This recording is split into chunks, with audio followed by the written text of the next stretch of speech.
E aí, meus amigos do 7º ano, tudo bom com vocês? Professor Lucas aqui novamente para mais uma aula de matemática, uma continuação da aula anterior, que a gente viu um pouquinho sobre simetria. Agora também vai ser sobre simetria mais voltada para o nosso plano cartesiano, tudo bem? Então, bora lá!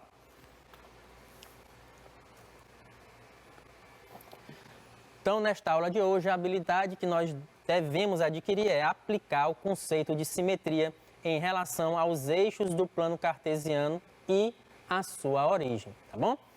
Vou falar um pouquinho também da simetria pela diagonal, tá bom? Pegando ali as diagonais do plano cartesiano, mas só um pouquinho, beleza? Mas vamos focar nos eixos de simetria voltados pelo eixo do plano cartesiano e pela sua origem. Então, antes disso, pessoal, vamos entender mais ou menos como é que a gente faz para obter uma figura que é simétrica a outra a partir de um eixo de simetria. Então, eu trouxe para vocês um vídeo de eu mexendo um pouquinho, colocando uma figura qualquer e a partir dessa figura, pegando seus vértices, eu obtendo outra figura semelhante a partir do eixo de simetria, que é uma reta que eu coloquei já no pontinho aí para a gente poder visualizar e poder construir essa figura simétrica, tá bom? Então vamos acompanhando devagarzinho para ver qual é o sentido da gente estudar isso. Olha aí. Então, como eu mostrei aí, nós temos o eixo de simetria, que é essa reta que eu desenhei. E eu peguei uma figura qualquer aí e coloquei, né? Não é nem uma casa, né? Uma figura qualquer que eu desenhei aí, coloquei um tamanho qualquer, só para a gente ter uma ideia de como podemos construir uma figura simétrica a ela. Eu peguei, tracei aí como se fosse desenhando o perímetro dessa figura, só a borda dela, o contorno dessa figura. E a partir daí eu vou tentar fazer o contorno dessa figura com o seu reflexo, né? Na parte de baixo do eixo de simetria. Como é que a gente pode fazer isso? Eu vou aqui colocar os pontos determinados pelos seus vértices, o ponto A, o ponto B, o ponto C, o ponto D e o ponto E.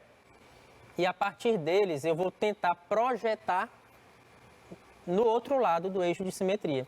Como é que a gente faz uma projeção de um ponto? A gente pega uma linha, vai prolongar essa linha, esse lado, né, onde tem esses pontos, mas tem que passar pelo eixo de simetria formando um ângulo reto. Vocês se lembram desse papelzinho da aula passada? Então o que eu fiz aí? Vou até pausar para falar para vocês.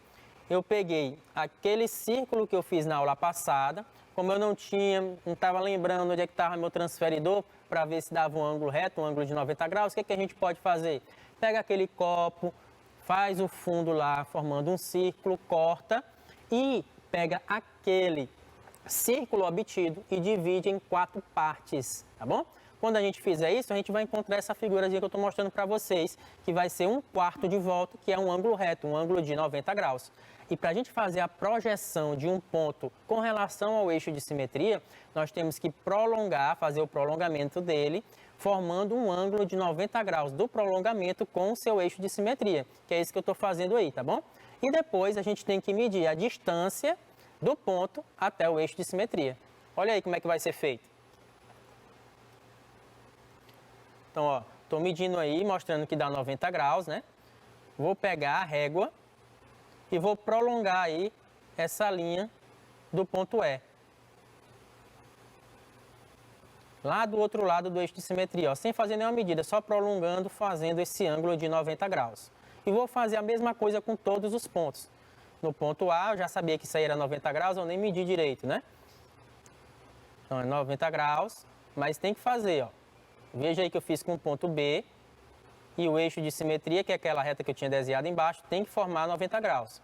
Então, eu pego a régua e prolongo, fazendo esse caminho lá do outro lado do eixo de simetria. Vou fazer também com o ponto D e com o ponto C. 90 graus. Faz o prolongamento. Falta agora com o ponto C. Pego a régua, coloco fazendo 90 graus e faço o prolongamento. Aí é o caminho que eu tenho que colocar esses pontos que vão representar os vértices da figura simétrica a que eu desenhei em cima do eixo de simetria. Agora eu estou medindo, ó. Ora, o ponto B está a 3,1 centímetros do eixo de simetria. Então, o seu simétrico, o ponto simétrico dele também tem que estar a 3,1 centímetros, só que do lado oposto do eixo de simetria. Por isso que eu chamei de B'. O ponto B' tem a mesma distância do eixo de simetria do ponto B. O ponto A', que eu vou construir agora, vai ter a mesma distância do ponto A, 3 centímetros aí no caso. Então, eu vou medir 3 centímetros naquele prolongamento e vou encontrar o ponto A', que é o nosso vértice da figura que vai ser a figura simétrica. Vou fazer a mesma coisa com os outros, com o ponto E, o ponto D e o ponto C, encontrando o E', o D' e o C'. Medi ali o ponto E, a distância até lá deu 3,75, se eu não me engano. Importante ser uma medida bem exata para a figura sair do mesmo jeito, né? Então, 3,75, então, do outro lado do eixo de simetria também tem que ter 3,75.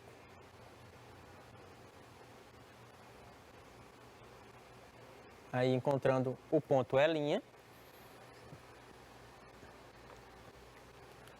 Medir o ponto D. Como ele formou um retângulo, também vai ter a mesma distância do ponto E, né? 3,75.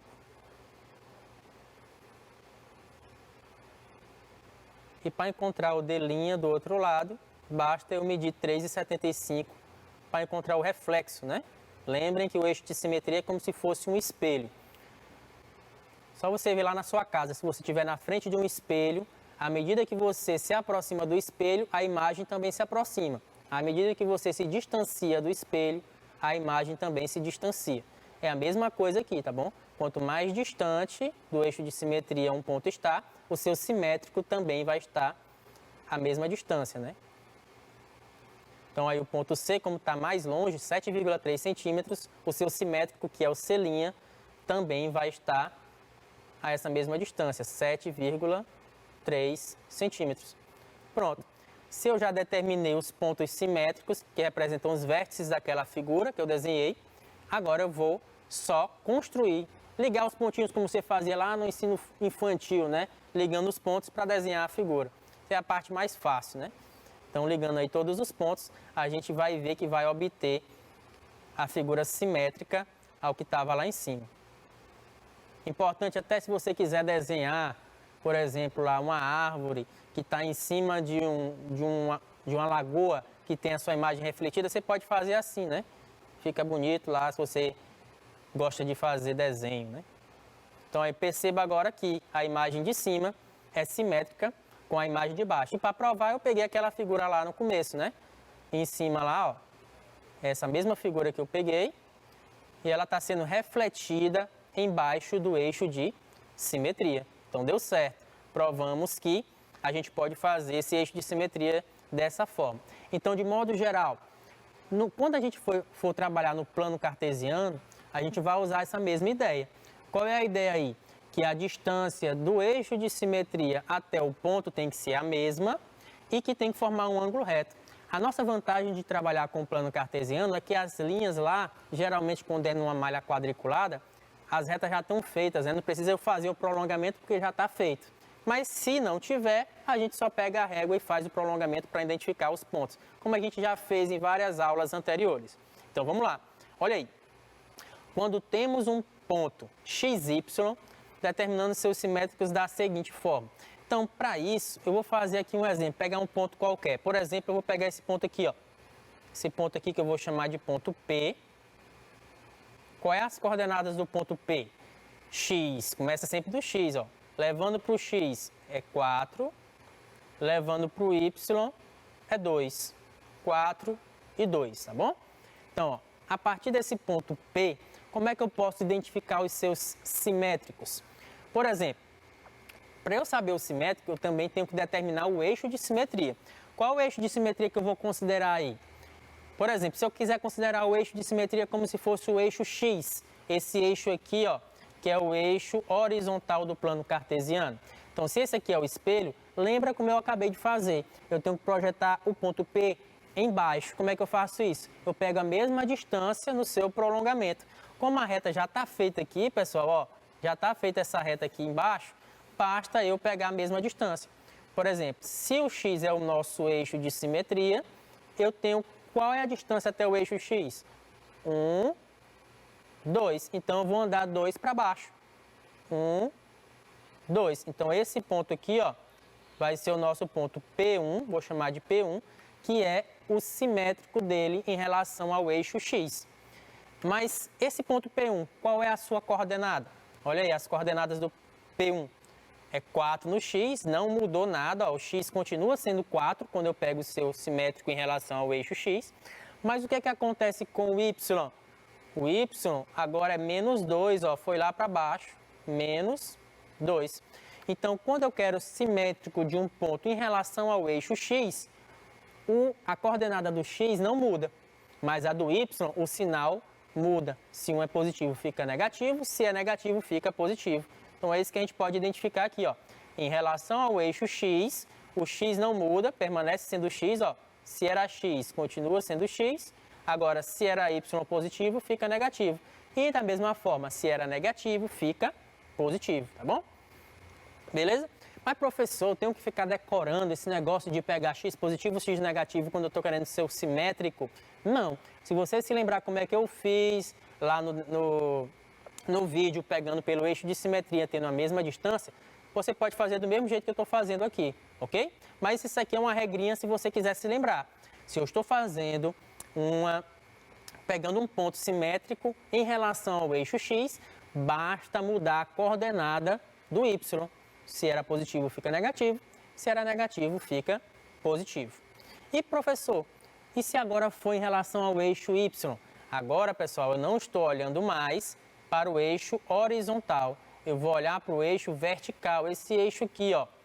Vou olhar agora para cá. Esse aqui vai ser o nosso eixo de simetria, essa reta vertical. Então, se eu olhar para ela, quem vai ser o simétrico do ponto P? Da mesma forma. Agora eu vou pegar aqui, ó, essa outra reta e levar para o lado esquerdo. Qual é a distância do ponto P até o eixo Y? 1, 2, 3, 4. Então, para a esquerda também tem que andar 4. 1, 2, 3, 4. Então, vai estar aqui, ó, o ponto P, que eu vou chamar de P2. Esse P2 vai ter que coordenadas? Menos 4, olha aí o x mudando. Menos 4. Mas o y continua sendo o mesmo, continua sendo 2, positivo. Então, veja o que acontece.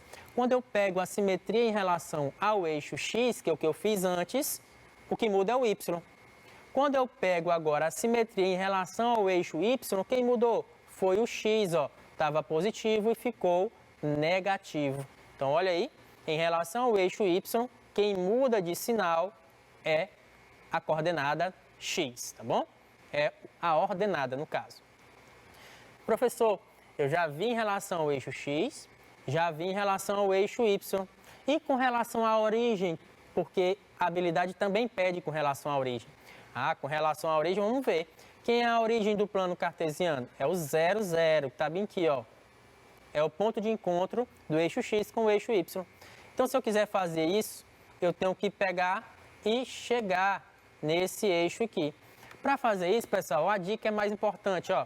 Só você ver o seguinte: se no eixo x, sendo o eixo simétrico, o eixo de simetria, eu mudava o y, trocava de sinal, colocava negativo, no eixo y, eu trocava de sinal o x. Quando eu pegar a origem, pessoal, só trocar de sinal os dois, o x e o y. Não era P, 4 e 2, então agora vai ser menos 4, menos 2. Então tá aqui, ó, menos 4, menos 2. Então vai ter este ponto aqui, ó, x menos 4, y menos 2. Vai ser, eu vou chamar aqui de P3, que vai ter as coordenadas menos 4 e 2, ok? Então aqui, ó, se eu pegar aqui, esse ponto P3 vai ser simétrico ao ponto P pela origem. A origem aqui é como se fosse o meu eixo de simetria. Tranquilo? Entendido? Então, muito importante você visualizar com relação a eles. Olha aí, ó. Em relação à origem do plano cartesiano, eu mudo o sinal do x e mudo o sinal do y para eu achar o seu simétrico, tá bom? E com relação às as diagonais, eu vou apagar isso aqui, que eu tinha feito, deixar só o nosso ponto P e ver com relação agora às diagonais. Não pede aí na nossa habilidade, mas eu vou fazer aproveitando que a gente está falando de simetria. Se eu pegar agora aqui, ó, essa linha como sendo o eixo de simetria, a diagonal do primeiro, vamos lembrar, aqui é o primeiro quadrante e aqui é o terceiro quadrante, a diagonal pegando os quadrantes ímpares. Ora, é só fazer a mesma coisa, ó. Daqui para cá, ó, eu vou pegar agora pela diagonal. Eu andei uma diagonal para chegar no ponto P. Então, para chegar no outro ponto, que eu vou chamar aqui de P4, eu vou andar também uma diagonal. Pronto, está aqui feito. Qual vai ser a coordenada desse ponto? 2 e 1, 2, 3, 4, 5, que é o que está aqui. Então, aqui é 2 e 5, tá bom? 2 e 5. E assim por diante você pode fazer para identificar com relação às diagonais. É só lembrar do que eu fiz lá no vídeo. Tem que formar um ângulo reto e ter a mesma distância. A gente não vai se ater muito ao caso aí da diagonal, porque a habilidade não pede. Mas se aparecer, pessoal, na prova porventura, você já sabe como é que faz, tá bom? Então eu vou passar um pouquinho desse assunto para a gente não se ater muito nisso. Quais as coordenadas do ponto? Olha aí, agora já apareceu uma atividade, tá bom? Quais as coordenadas dos pontos simétricos ao ponto P no plano cartesiano ao lado, usando como eixos de simetria os eixos x, y e a origem, que é isso que eu acabei de fazer. Então, nós temos o ponto P e nós temos que encontrar os seus simétricos com relação ao eixo x, o eixo y e a sua origem. Então, vou dar um tempinho aí, pessoal, de 2 minutinhos para você tentar fazer isso. Lembrem, primeiro, você vai considerar como eixo de simetria como um espelho o eixo x, que é esse eixo horizontal. Depois, você vai considerar como eixo de simetria o eixo y, que é esse eixo vertical. E, por último, considerar a origem. Lembrem, pelo eixo x, basta mudar a coordenada do y, troca de sinal o y. Para o eixo y, troca de sinal o x. E pela origem, você troca de sinal os dois. Para ficar mamão com açúcar, eu vou colocar aqui as coordenadas do ponto P. Ó. X é 2, y é 8. Então, 2 minutinhos aí para vocês.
Então, bora lá, já deu tempo.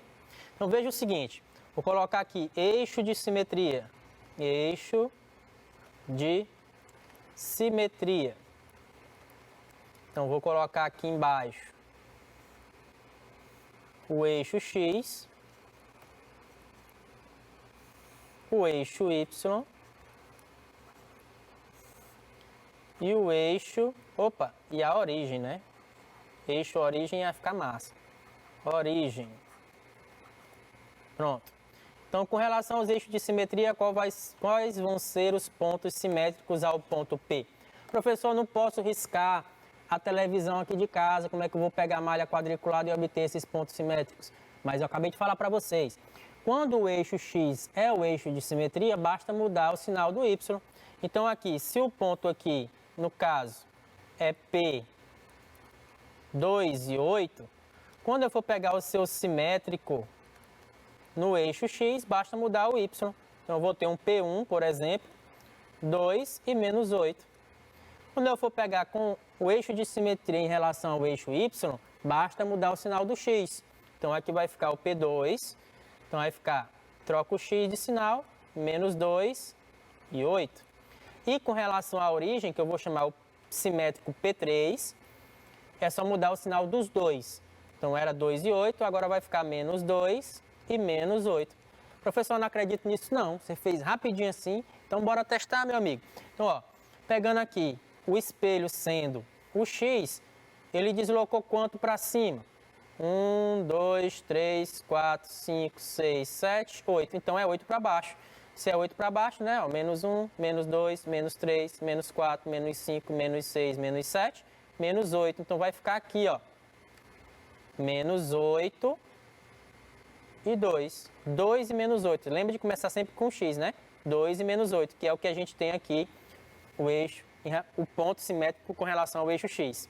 Com relação ao eixo Y, então é só você ver agora aqui, ó, o espelho é essa reta vertical. Então, ele foi quantos para a direita? 2. Então, vai 2 para a esquerda. 1, 2. Então, vai ser aqui o ponto, aqui é o ponto P1, né? Então, aqui vai ser o ponto P2. Quais são as coordenadas do ponto P2? Então, aqui batendo no X, vai ser menos 2 e continua sendo menos 8 em Y, que é 2 e menos 8, que eu me esqueci de colocar. E o P2 vai ser menos 2 e 8, que é o que a gente tem aqui, ó, o P2. E por último, com relação à origem. Com relação à origem, só é trocar o sinal. Já temos até aqui, né, ó, menos 2 e menos 8. E vai ser aqui o nosso P3, menos 2, menos 8. Facinho demais, né, não, galerinha? E se a gente quiser agora uma figura no plano cartesiano para encontrar o seu simétrico em relação a algum dos eixos? Olha aí. Usando como eixo de simetria o eixo Y, desenhe uma figura simétrica, a figura no plano a seguir. Então, ó, o eixo Y é o nosso espelho, é o nosso eixo de simetria, é aqui, ó. Esse aqui é o nosso espelho. Então, ele quer desenhar essa figura aqui, ó, nesse lado aqui. Claro que eu não desenhei do mesmo jeito, né? Tá feio aí demais. Mas ele quer que desenhe nesse lado aqui a figura simétrica com relação ao eixo Y. Então, vou dar um tempinho aí de 1 minuto e meio para vocês fazerem a partir desses pontos que estão aí. Olha os pontos que estão aí, pessoal. Ó, tem esse ponto aqui, que é o ponto menos 5 e 9. Esse outro ponto aqui, que é o ponto menos 8 e 7. Esse aqui, menos 8 e 2. E esse outro ponto aqui, esse outro vértice desse polígono, que é o menos 2 e 2. Então, ó, facilitei, coloquei as coordenadas dos pontos, agora você encontra os pontos simétricos e depois é só ligar. 1 minutinho para vocês.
E aí, pessoal, deu tempo, né, de vocês encontrarem os pontos simétricos. Porque desenhar, vocês não vão ter condição de desenhar, mas encontrar os simétricos, com certeza, vocês encontraram.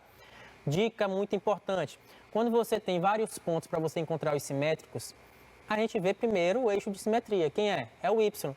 Se o eixo de simetria é o eixo Y, o que é que vai mudar? O sinal do X. Só isso, pessoal. Se vai mudar o sinal do X, é só você pegar os simétricos do outro lado. Então, olha aí. Se tinha os pontos aqui no X, menos 2, menos 5 e 8, quem é que vai aparecer do outro lado? Os valores positivos. 2, 3, 4, 5, 6, 7, 8. Pronto. Então, eu vou usar aqui, ó, esses pontos para encontrar os seus simétricos, ok? Então, basta fazer isso. E o Y, professor? O Y não muda, continua sendo o mesmo. Então, ó, o 2 eu peguei, o menos 2 eu peguei com 2. Então, vai ser 2 e 2. Está aqui, ó. Esse é o primeiro ponto. Depois, eu peguei o menos 5 com o 9. Então, o 5 também vai ser com o 9. Então, eu levo lá para o 9, subo 9 andares com relação ao Y e vou encontrar o ponto 5 e 9. E o 8, pessoal, eu pego as mesmas ordenadas do ponto aqui do menos 8. A abscissa menos 8 teve que ordenadas? 7 e 2. Então, a abscissa 8 vai ter as ordenadas também 2 e 7. Então, ó, leva aqui, ó, 2 e o 7. Se eu falei ordenada em relação ao X anteriormente, em algumas figuras que eu falei aí, desculpe, viu? Ordenada é Y, abscissa é X. Se eu confundir, pessoal, pelo amor de Deus, me desculpe. Abscissa X, ordenada Y, lembre disso. Então, depois que eu peguei aí seus simétricos, basta ligar, né? Não? Como eu não sou besta nem nada, eu não sou bom de desenho, eu já desenhei aí, olha. Desenhei do lado errado, pessoal, era para ser aí, mais um pouquinho para a direita, viu? Ou mais um pouquinho para a esquerda. Eu desenhei um pouquinho para a direita, mas era para ser aqui, viu? Vou até tirar para não passar vergonha. Então, era para ser aqui, ó. Aqui, aqui e aqui. Tive que desenhar de toda forma, né? Não teve jeito. Querendo mostrar uma cor bonitinha para vocês, mas acabei colocando do lado errado. Beleza? Então, aí, ó, perceba que tá mesmo formato, era para ter, né? Bem retinho, em relação ao seu simétrico, o original que está do lado esquerdo. Beleza? Então, olha aqui agora essa última. Usando como eixo de simetria, a origem, agora a gente vai procurar e desenhar a simétrica em relação aí à origem. Então, a origem a gente só faz mudar os sinais, tanto da abscissa como da ordenada, tanto do X como do Y. Então, eu vou fazer rapidinho para vocês. Agora, espero que dê certo aí, eu tenha colocado no lugar certo, né? Então, por exemplo, esse ponto aqui é quem? 5 e 6. Então, eu vou pegar o menos 5 e o menos 6. Então, menos 1, menos 2, menos 3, menos 4, menos 5 está aqui. Então, menos 5, menos 6 está aqui, ó. Então, este ponto aqui.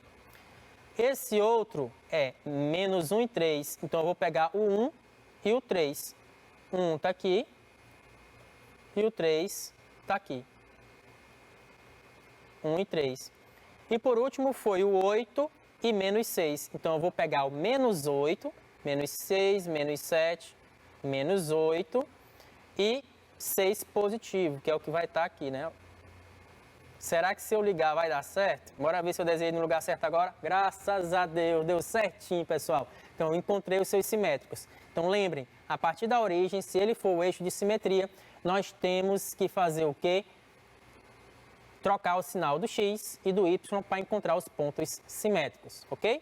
Então, meus amigos, nós ficamos por aqui. Um grande abraço. Espero que a gente possa se encontrar outras vezes aí pela frente.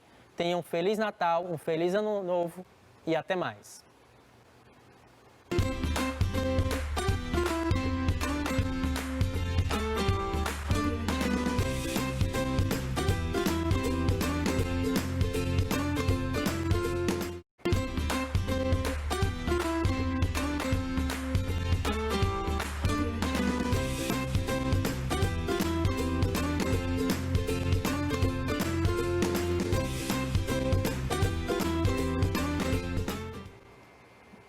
Olá, turminha do 7º ano, como é que vocês estão? Todo mundo em casa, né? A gente vai iniciar mais uma aula de língua portuguesa, mais uma aula bastante proveitosa. Tá chegando o finalzinho do ano, é praticamente uma das nossas últimas aulas, né? Então, prepara seu cantinho de estudo, coloca o caderno de anotações próximo, lápis, caneta e o principal, né, bastante concentração. Vamos lá ver o que a gente vai aprender na nossa aula de hoje? Vamos ver aqui. Olha só, a habilidade que a gente vai estudar na aula de hoje é essa aqui. A gente vai aprender a identificar o período composto por coordenação. Tá lembrando desses termos, não é? A gente já viu em algumas aulas anteriores e hoje a gente vai continuar revendo e aprofundando. O gênero que a gente está estudando essa semana, que inclusive estudamos também na semana passada, é esse gênero aqui, o gênero propaganda. Vamos iniciar? Olha só, para a gente começar a nossa aula, eu quero que você relembre o que é o período composto. Tá lembrando desses termos? Tem aqui explicando. O período composto é aquele enunciado, né, com sentido completo, constituído por mais de uma oração. Se fosse o período simples, somente uma oração. Como aqui a gente está falando de período composto, mais de uma oração. Você lembra como eu faço para saber quantas orações existem no período? Tá lembrando? É só contar a quantidade de verbos. A quantidade de verbos nesse período vai me dizer a quantidade de orações. E eu vou ter um período composto quando eu tiver mais de uma oração. Aqui nós temos uma propaganda que ela vai falar sobre a doação de sangue. E ela fala aqui: seja solidário, precisamos de você para que vidas sejam salvas. Você lembra que a função aí da propaganda é justamente persuadir o leitor a uma determinada ideia, não é isso? E ele utiliza os verbos sempre no imperativo, que é justamente para o leitor conseguir interagir com essa ideia. Prestou atenção nesse enunciado? Vamos ver quantos verbos tem nesse enunciado aqui. Tem o verbo ser, né? Precisar, e o verbo ser novamente ali. Tá até em vermelho. Você percebeu que a gente tem 3 verbos. Se temos 3 verbos, nós temos 3 orações, não é isso? E se eu tenho mais de uma oração, eu tenho um período simples ou um período composto? Isso aí, tem um período composto. Então, a partir daqui, você já entendeu essa ideia inicial do que é o período composto, certo? Então, vamos para frente, vamos avançar mais um pouco. E quando eu falo de um período composto, que até aqui você já entendeu, período composto por coordenação. Que está escrito aqui, lê comigo, tem assim: apresenta 2 ou mais orações, que é o período composto que nós acabamos de ver, só que essas orações, elas são independentes sintaticamente. Essas orações, elas são livres. Eu quero que você guarde bem essa ideia. Quando alguém falar de período composto por coordenação, você lembra que as orações, elas são independentes entre si. Lembra dessa palavrinha que está aqui nos balões? Essas orações, elas são livres, independentes. Essa palavra vai te ajudar a sempre relembrar o que é o período composto por coordenação. Dentro desse período, a gente vai ter 2 subdivisões. Você lembra que a conjunção é um elemento que ela liga as orações de um texto, não é isso? Lembra que a conjunção é uma espécie de ponte, uma espécie de cola dentro do texto, ligando as ideias, ligando as orações?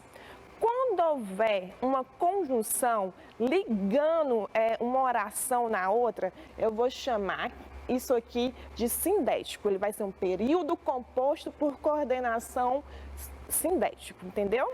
Agora, quando não houver essa conjunção, estabelecendo essa cola entre as orações, estabelecendo essa ideia de ponte, de vínculo, eu vou chamar isso aqui de assindético. Eu quero que você relembre também desse prefixo a, que é um prefixo de negação. Se o prefixo a é um prefixo de negação, então quer dizer que é sem conjunção, certo? Daqui já dá para você pegar essas 2 ideias. Vamos ver algum exemplo? No exemplo, tudo fica mais simples.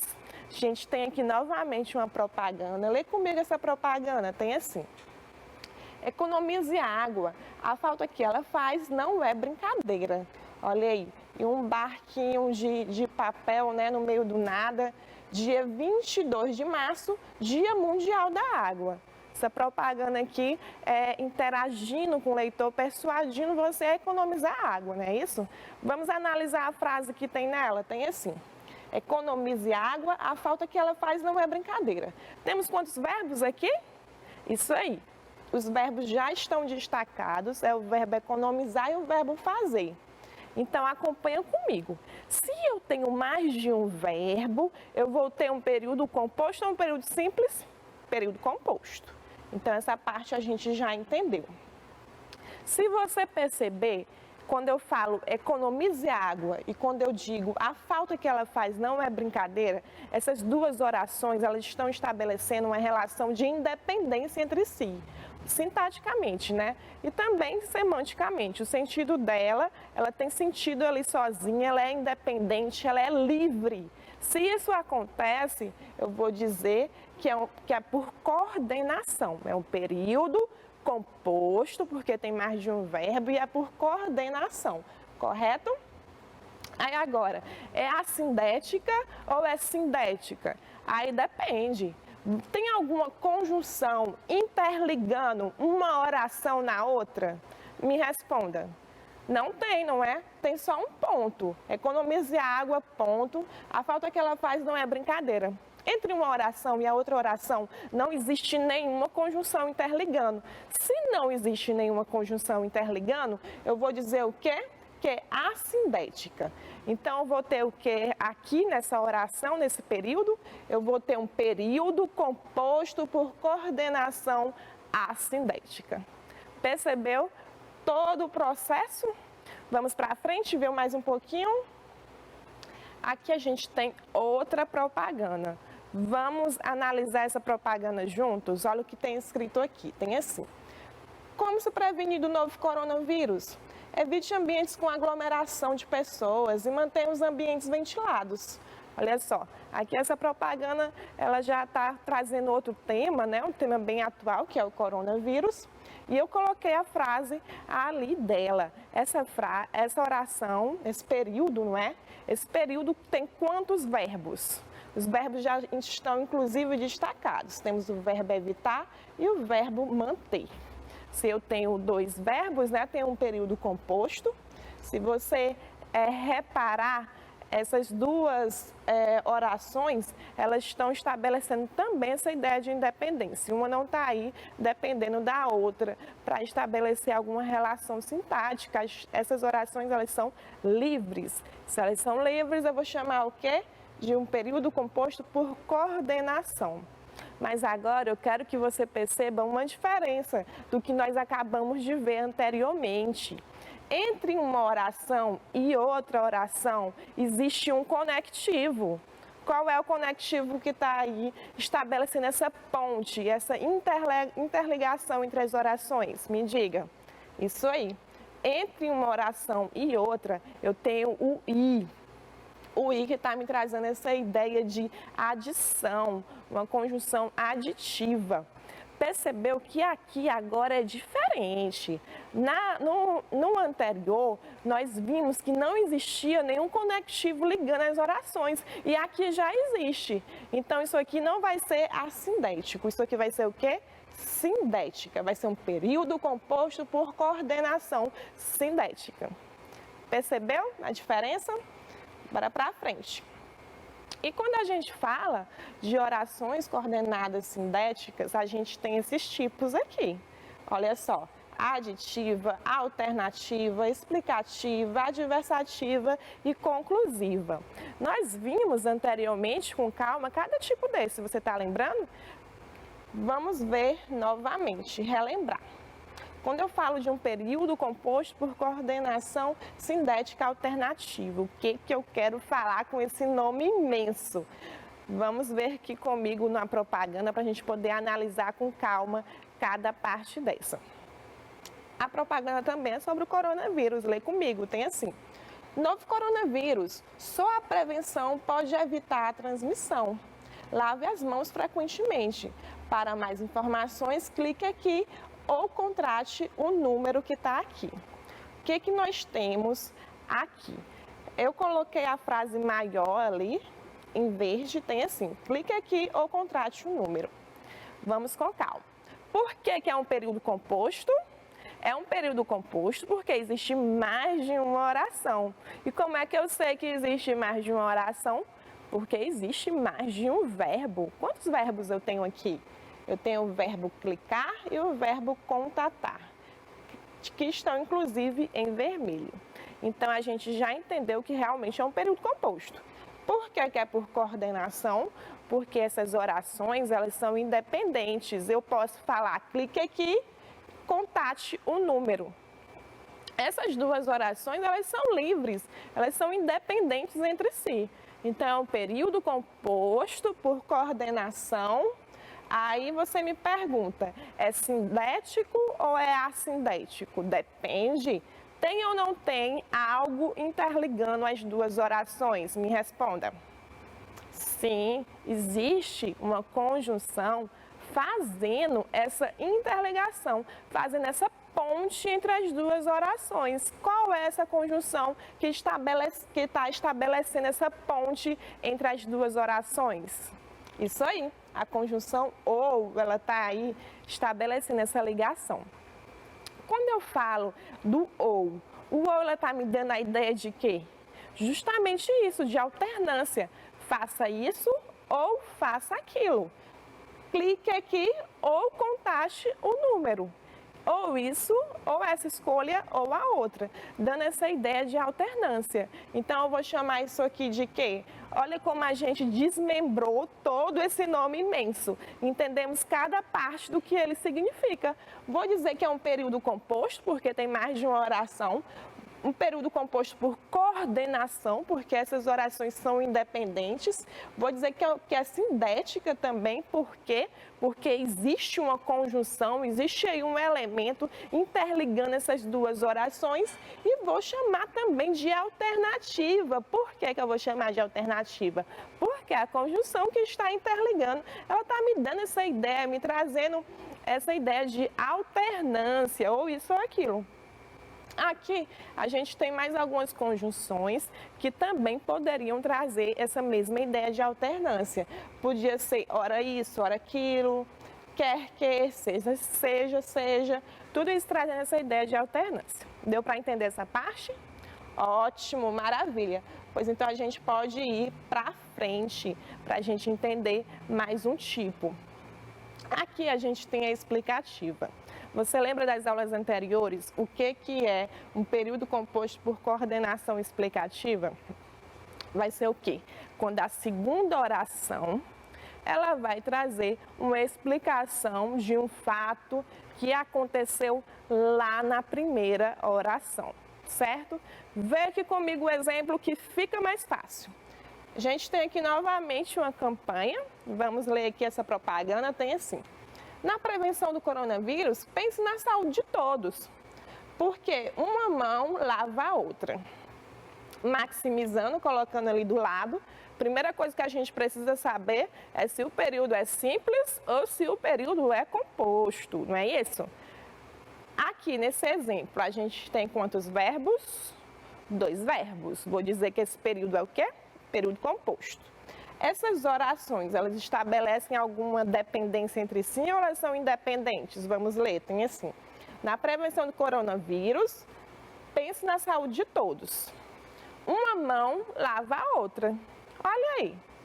Elas são independentes, são livres, são coordenadas. Vou chamar então de um período composto por coordenação. O que a gente precisa saber agora? É que se entre essas duas orações, a oração número 1 e a oração número 2, existe algum elemento conectivo. Existe? Sim, sim, sim. Existe um elemento conectivo por quê? Agora eu preciso saber o que esse porquê está fazendo aí. Está me dando ideia de alternância, de adição. O que esse porquê está fazendo? Esse porquê, ele está me dando justamente a ideia de que, gente? Isso aí, está me dando a ideia de explicação. Ele está falando uma explicação do que foi dito na frase anterior, não é isso? Por quê? Toma cuidado, porque o porquê explicativo é esse porquê aqui. Porque junto e sem acento. Se eu colocar outro tipo de porquê, já vai me dar uma ideia divergente, uma ideia que não é essa aqui de explicação. Poderia trocar o porquê por outra conjunção explicativa também? Claro que poderia. Olha aqui no texto, temos alguns aqui. Poderia colocar o porquê, poderia colocar pois, poderia colocar porquanto. Tudo isso aí são conjunções explicativas. Quer ver que se eu trocar o porquê por pois também dá certo? Olha só, na prevenção do coronavírus, pense na saúde de todos, pois uma mão lava a outra. Olha aí, deu para trocar, fez sentido, não alterou de nenhuma forma. Entendeu aqui essa parte? Período composto por coordenação explicativa. Olha que bacana. Vamos para frente? Ver mais um? Lembra dessa palavrinha aqui? Período composto por coordenação adversativa. Adversativo vai me dar a ideia de quê? De oposição. Falou em adversativa, oposição, certo? O que é essa oposição? É quando a oração número 2, ela vai fazer um contraste com a oração número 1. Ela vai me trazer uma ideia de oposição com a oração número 1. Vai ser uma quebra de expectativas. Quer ver aqui no exemplo, na propaganda, tem assim: estamos distantes, porém conectados. Olha só, se nós estamos distantes, a expectativa que gera é que nós não estejamos conectados, não é isso? Mas o que acontece é uma quebra dessa ideia, é uma oposição.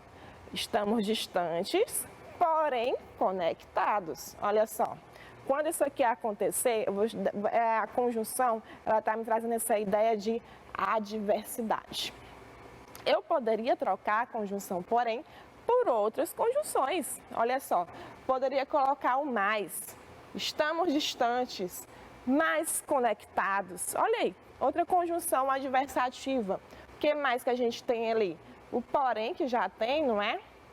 Todavia, contudo, não obstante, entretanto, no entanto, todas essas conjunções, elas são adversativas e iam me trazer essa mesma ideia de oposição. Olha que bacana. Vamos para frente? Por último, você lembra que são 5 tipos, não foi? Lá no nosso esqueminha de orações coordenadas sindéticas, são 5 tipos. A última é essa aqui, conclusiva. A conclusiva, o próprio nome já fala.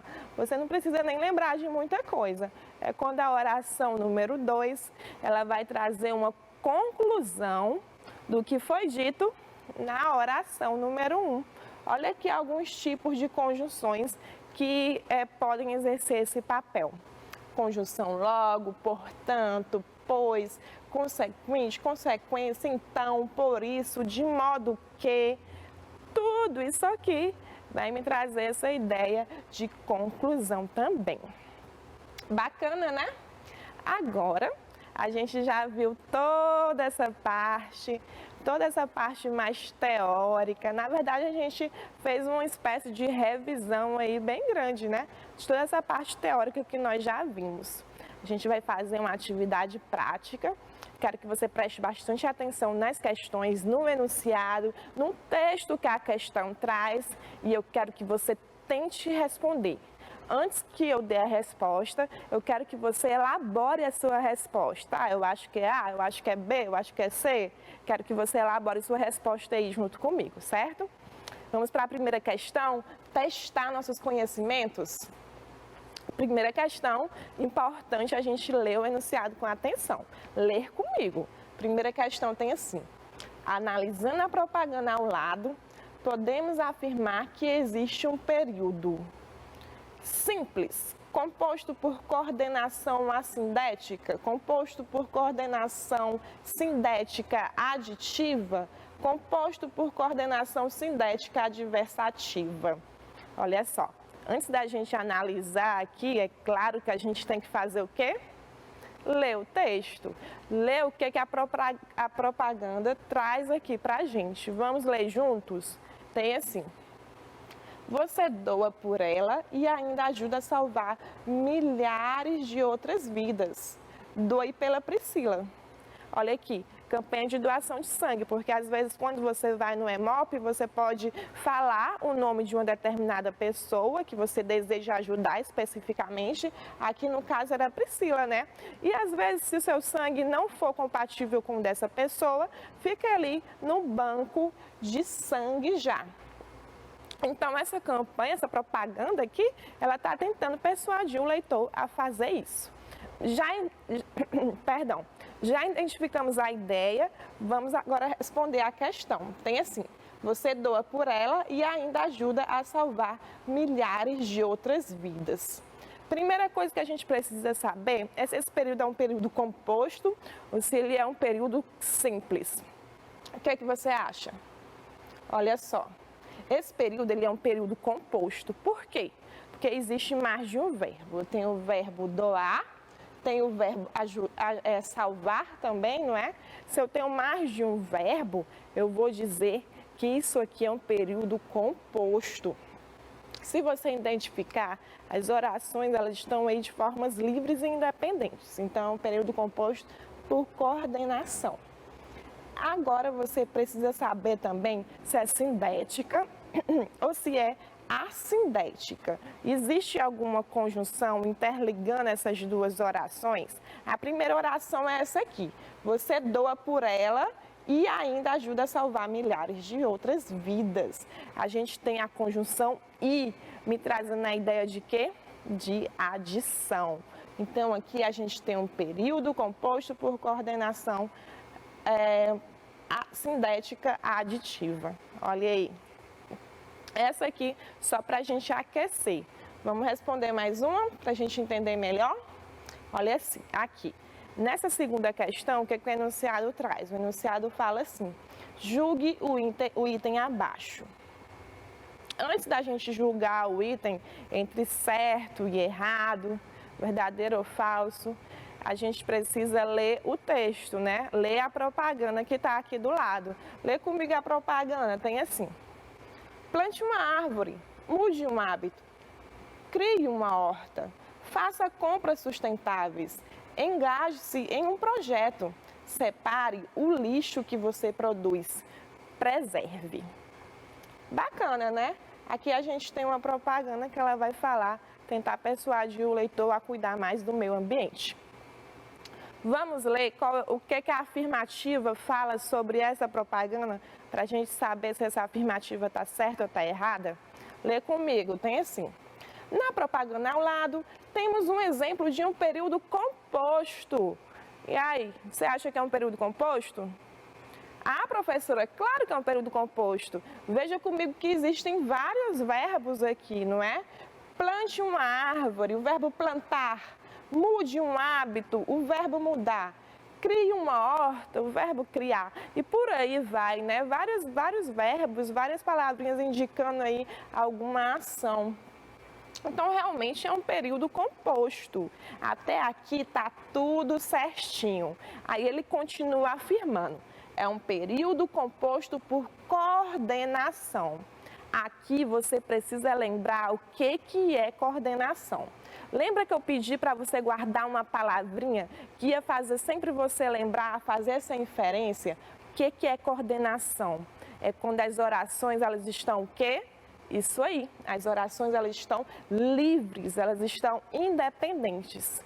E se você reparar, cada oração dessa realmente produz um significado, não produz relação com a outra. Olha só, plante uma árvore, totalmente independente. Mude um hábito, independente da outra também. Crie uma horta. Todas essas orações, elas estão independentes. Elas estão o quê? Livres entre si. Então, é verdade. Continuando a leitura, tem aqui: ou seja, é retratado por orações que não mantêm dependência sintática entre elas.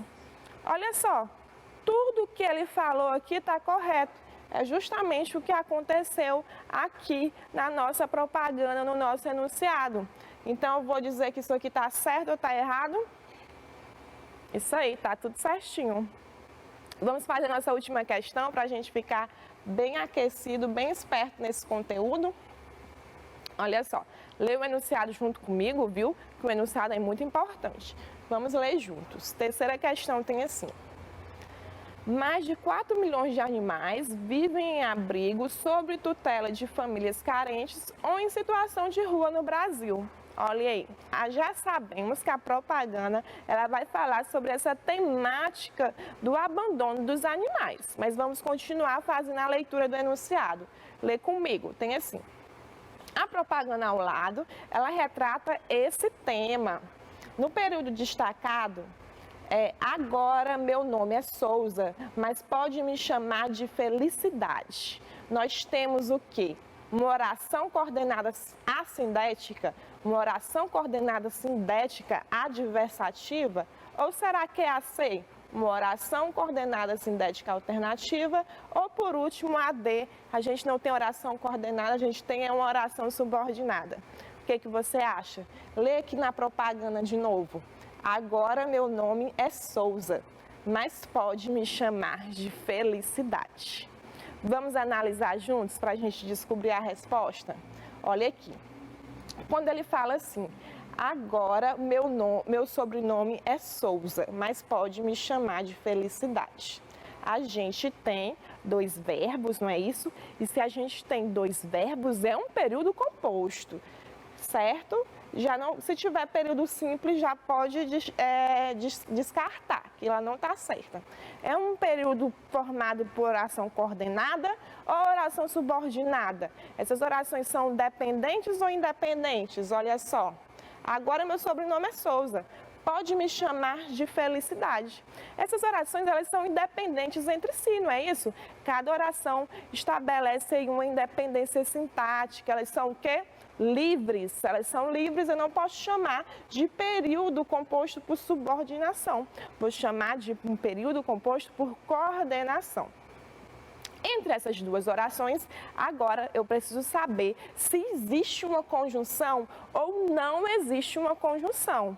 Entre essas duas orações, existe algo interligando, algo estabelecendo uma espécie de ponte entre elas? Existe. A gente tem o quê? A conjunção mais. Essa conjunção mais, nós aprendemos que ela vai trazer a ideia de quê?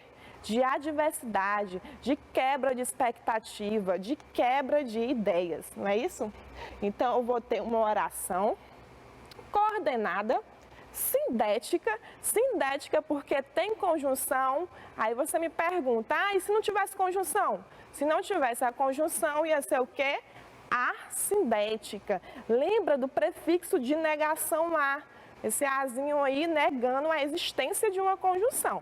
Mas aqui no nosso caso não. Nós temos a conjunção mais. Então é uma oração coordenada, sindética, adversativa. E essa adversativa, professora, por que é? Nós vimos que aqui dentro do contexto, o mais está me trazendo essa ideia de oposição de ideias, de adversidade, de quebra de expectativa, certo? Então, a única resposta que daria certinho aqui é justamente a letra B. E por hoje a gente finalizou aqui a nossa aula, finalizamos também o nosso ano, que apesar de todos os pesares, foi um ano bastante proveitoso. Mas se você ficou com alguma dúvida aqui com relação a essa aula, pegue no seu caderninho de anotações, mostre para o seu professor e não leve essa dúvida para o ano de 2021, tá bom? Até mais, até o próximo ano. Fiquem bem!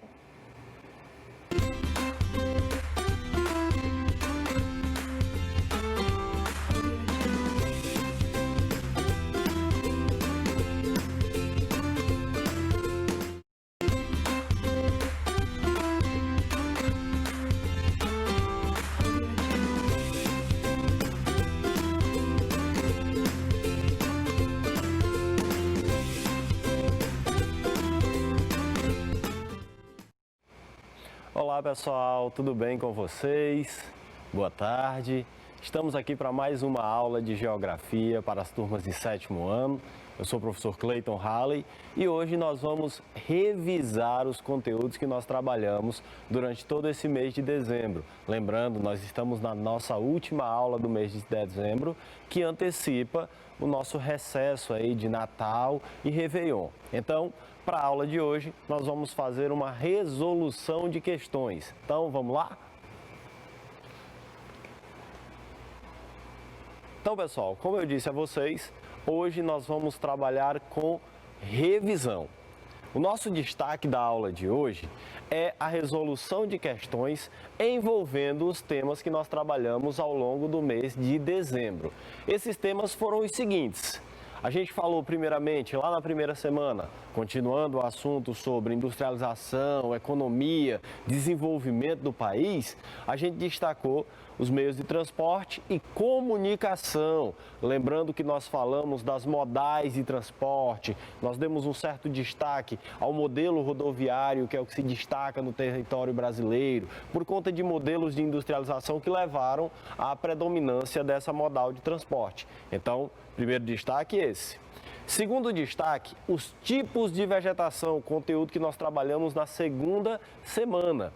E aí esse conteúdo relacionado aos tipos de vegetação, nós falamos de floresta amazônica, de cerrado, de caatinga, de mata atlântica, de mata de araucárias. Vimos um conjunto de vegetações, além das pradarias e outras, que ocorrem no território brasileiro e lembrando, cada uma dessas formas de vegetação, elas apresentam suas peculiaridades, suas características próprias.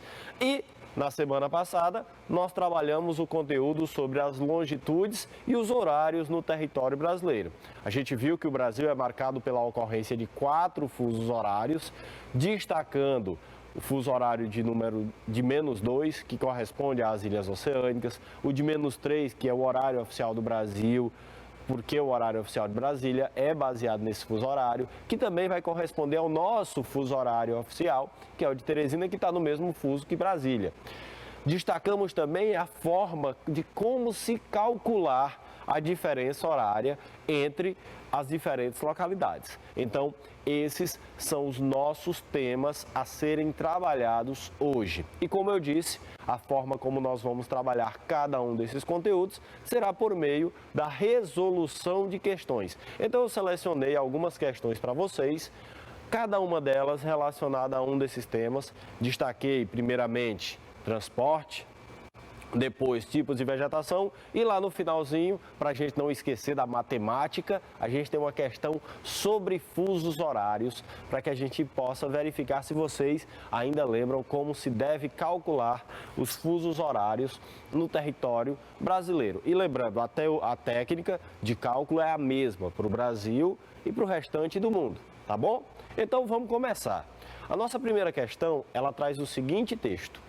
Hoje não basta produzir, é indispensável pôr a produção em movimento, pois agora é a circulação que prescinde a produção. Ou seja, não adianta eu ter uma larga atividade industrial se eu não tenho formas de escoamento, de distribuição dessa produção para as diferentes porções territoriais. Por quê?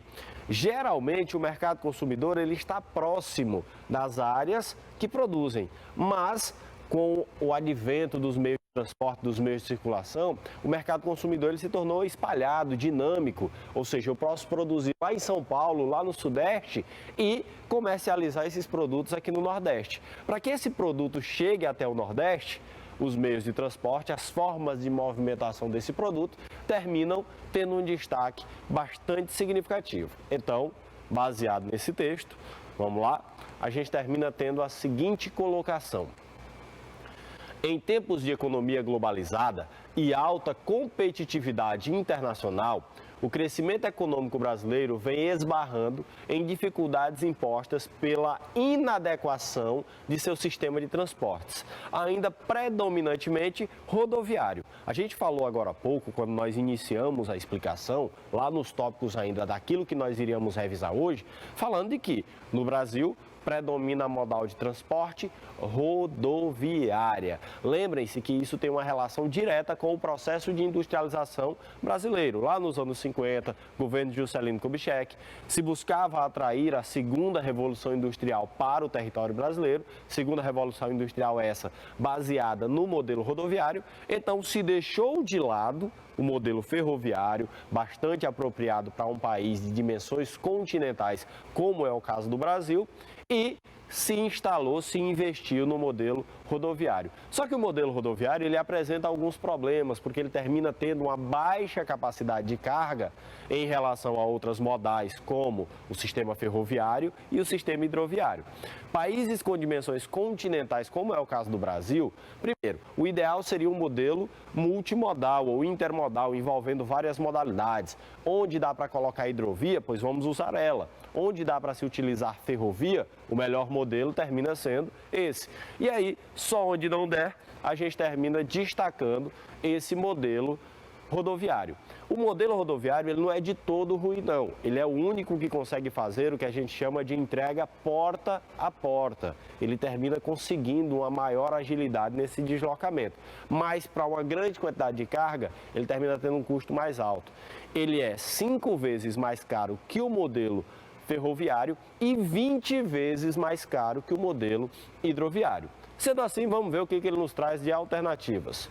Primeiro, a respeito das políticas de transporte de cargas no Brasil, assinale a opção correta. Primeiro, letra A. As dimensões continentais do país, associadas a algumas condições naturais, como o relevo fortemente acidentado, impediram a implantação de uma matriz de transporte multimodal. Está errado. Por que está errado?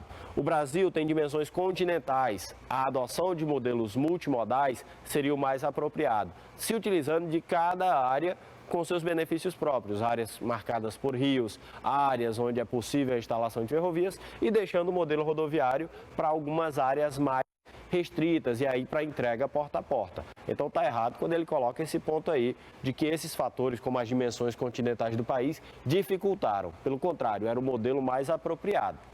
Letra B. O transporte ferroviário é pouco utilizado no território brasileiro, por se tratar de um sistema caro e complexo. Detalhe, ele é de cara instalação, mas após instalado, ele termina sendo bastante viável, apropriado para um país de dimensões continentais, como é o caso do Brasil. Incompatível com o nível de desenvolvimento econômico contemporâneo do país. Detalhe, o Brasil está entre as 10 maiores economias do mundo. Do ponto de vista econômico, nossa posição é boa. Nós temos recursos para garantir investimentos nessa modal de transporte. Nosso problema, cuidado, não confundam a questão social com a questão econômica. Nosso IDH é que não está entre os melhores, mas a nossa economia ainda é uma das mais fortes do mundo quando a gente fala desse contexto aí de produtividade. Então, letra B também está errada. Letra C. O transporte de carga por caminhões tem um custo mais elevado do que o realizado por outros meios. Falei agora há pouco. Nós terminamos tendo um modelo 5 vezes mais caro que o ferroviário e 20 vezes mais caro que o hidroviário. Então, até aí tudo ok. Como trens e navios, visto que o volume de mercadorias transportado por litro de combustível é menor. No caminhão, no modelo rodoviário, nós transportamos muito menos, consumindo uma maior quantidade de combustível. Letra C, tudo ok. Letra D. O transporte ferroviário tem se apresentado como o principal substituto do sistema rodoviário em função dos maciços investimentos estatais na expansão dessa modal no fim do século XX. Se nós observarmos, os investimentos são muito baixos em relação ao modelo ferroviário. Existem algumas ferrovias em construção, mas a passos muito lentos. E aí, nem de longe consegue chegar ao nível de ocupação do modelo rodoviário. Seria o mais apropriado. Existem alguns materiais que, quando a gente faz um comparativo da malha ferroviária que nós tínhamos lá por volta de 1949 com o que nós temos já no início do século XX, nós podemos dizer que nossa malha ferroviária foi diminuir, porque se diminuiu o investimento nesse modelo. Então, letra D está errado.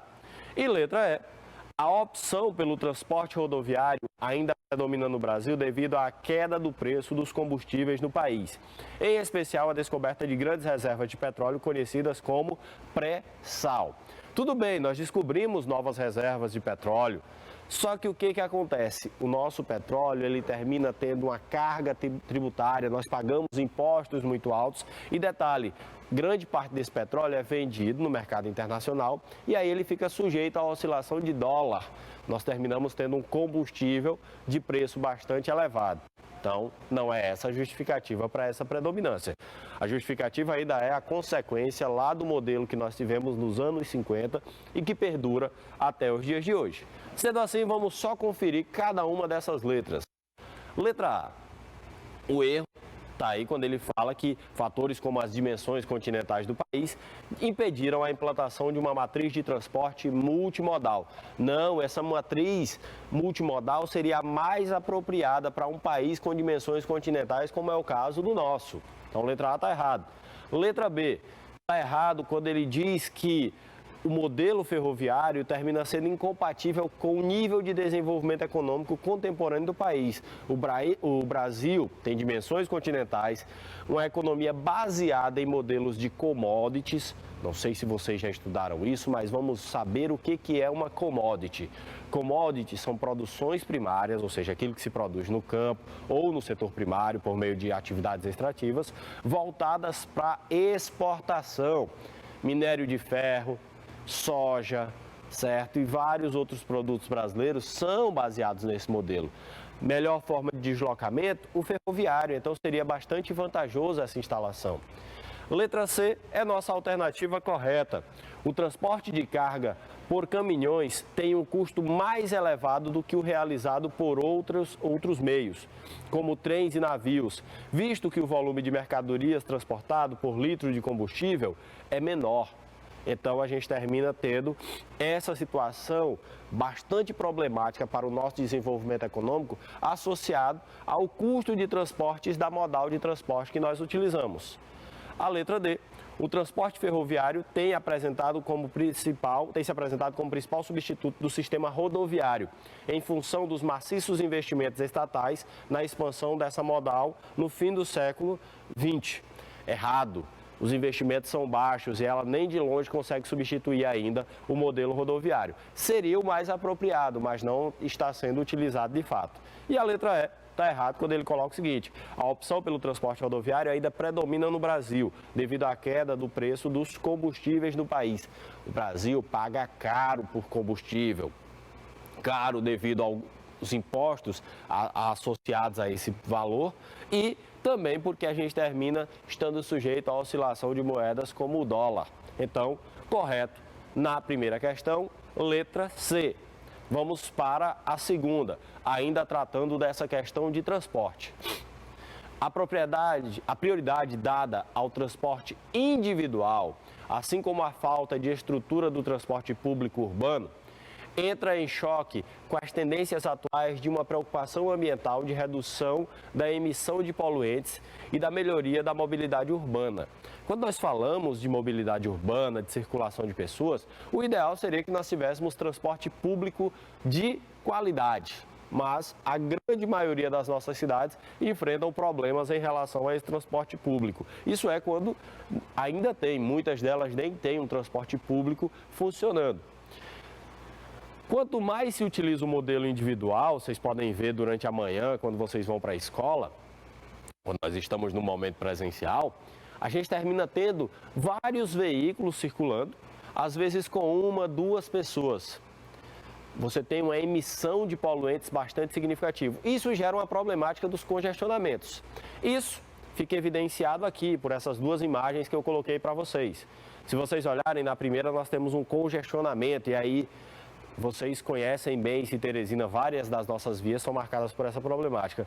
Ou, aqui nós não usamos o metrô de forma tão efetiva, nós temos apenas uma linha de metrô, certo? Mas, se a gente for para o modelo rodoviário, para o nosso ônibus, entrar em um ônibus em uma parada do centro, geralmente nós passamos por essa situação, né? A gente termina tendo uma problemática bem significativa.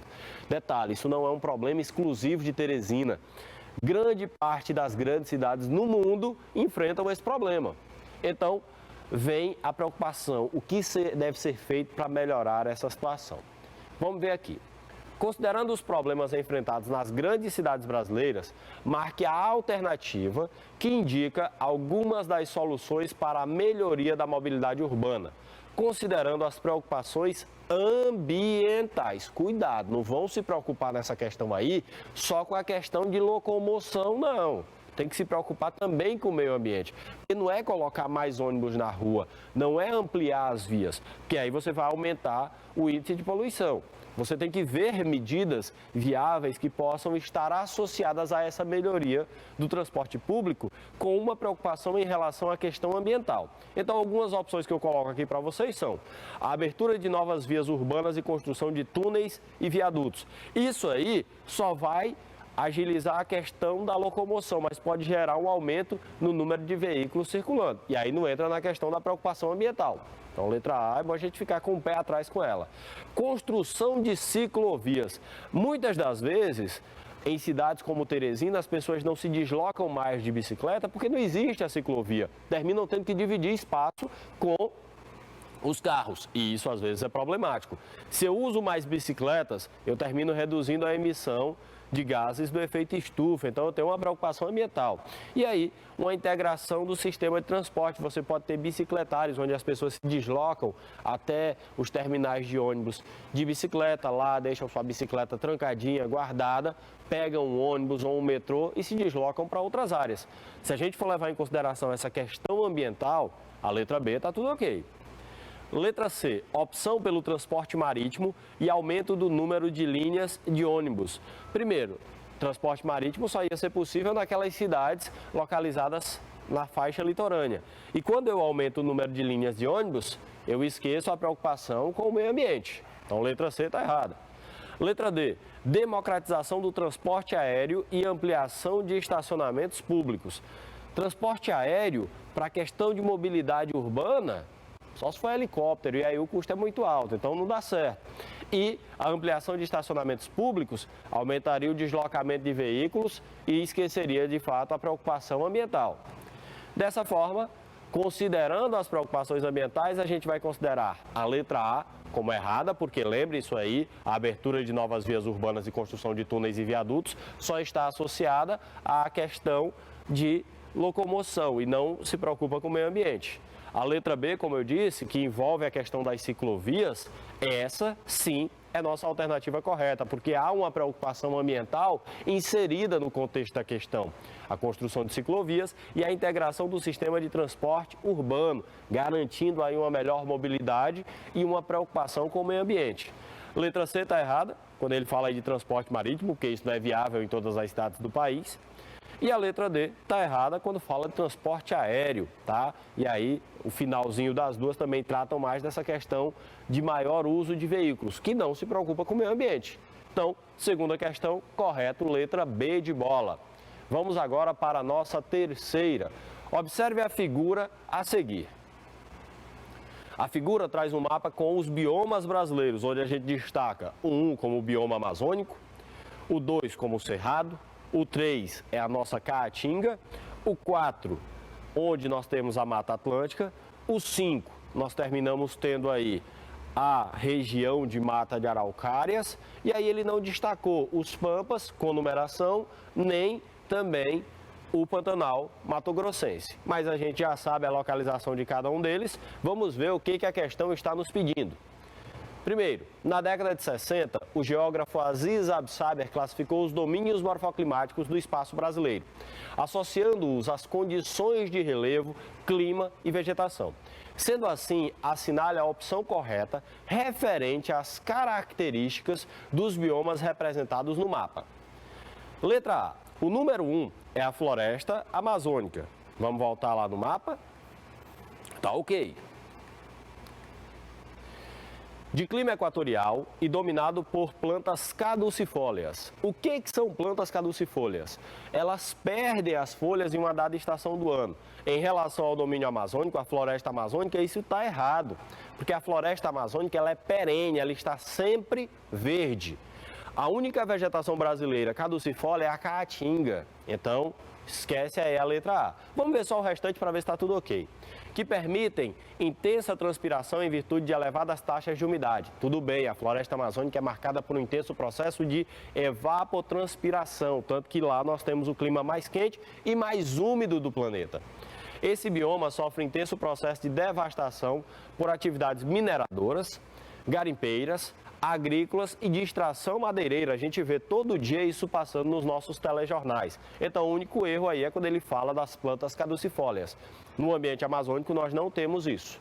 Letra B, o número 2 corresponde ao cerrado. Vamos voltar lá no mapa de novo. Cerrado está aqui, tudo ok. Opa, passei demais, vamos voltando. De clima tropical, tudo bem. Constituído por espécies aciculifoliadas. Já ouviram falar nesse nome? Espécies aciculifoliadas, elas são marcadas por folhas na forma de agulhas. Geralmente você tem pinheiros aí associados a esse tipo de vegetação. O cerrado não tem essa característica, então está errado também. Letra C. Opa, peraí. O número 3 representa a caatinga. Se a gente voltar lá no mapa, tudo bem, o 3 é a caatinga, nordestina, de clima tropical semiárido, que é o clima que caracteriza esse ambiente, e é caracterizado por chuvas escassas e mal distribuídas ao longo do ano. E por plantas xerófitas. O que são plantas xerófitas? Aquelas adaptadas ao ambiente semiárido. Tudo bem até aí. No período colonial foi utilizado para a criação de gado. Esse gado servia como força para a zona da mata, que terminava cultivando cana-de-açúcar e também era fonte de carne, leite e peles para a zona da mata. Letra C, tudo ok. Letra D, o número 4 é a Mata Atlântica, de clima tropical úmido e formada por vegetações tropófilas. O que é uma vegetação tropófila? Aquela adaptada a um período seco e um período úmido.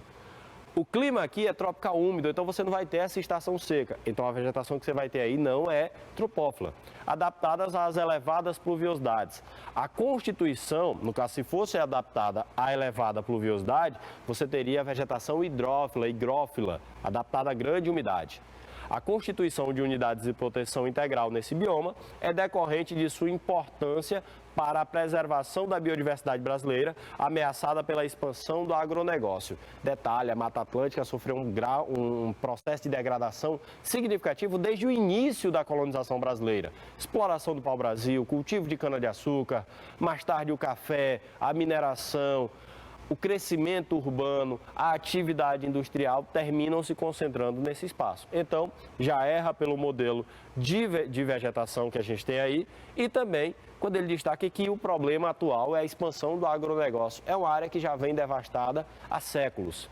A letra E, o número 5, é a mata de araucárias, de clima subtropical, até aí tudo bem, de elevadas amplitudes térmicas e com a presença de plantas caducifólias. Não, essa daí...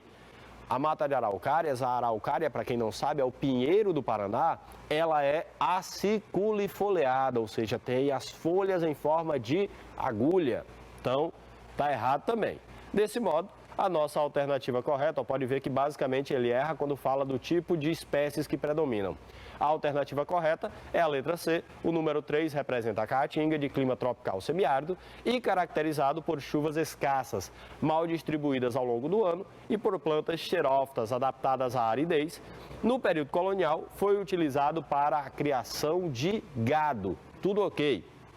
Mantendo o erro aí, ó, basicamente a mesma situação em todas as letras. Agora a gente chega à nossa quarta questão.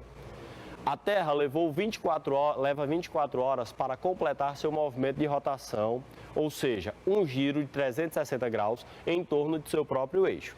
A cada 1 hora, portanto, ela gira 15 graus de oeste para leste, aquilo que a gente aprendeu na nossa última aula, certo? A divisão aí dos 360 graus pelas 24 horas, que faz com que cada fuso tenha 15 graus.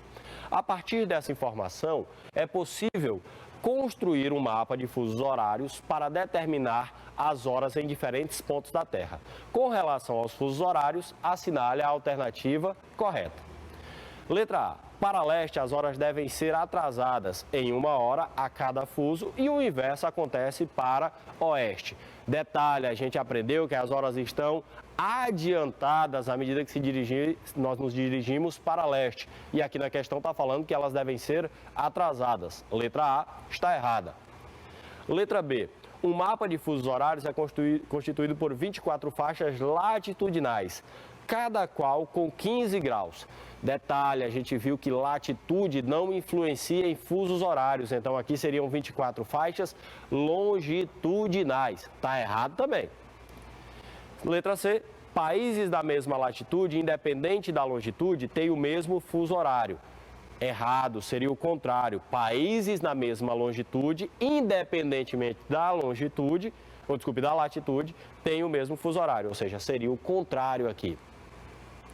Letra D. Atualmente o Brasil possui 5 fusos horários, porém há apenas 2 horas oficiais, o horário de Brasília e o do Acre.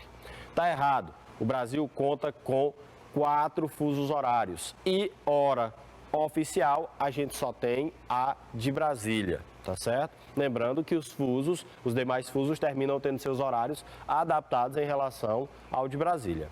E a letra E, um mapa de fusos horários é constituído por 24 faixas longitudinais, não esqueçam disso.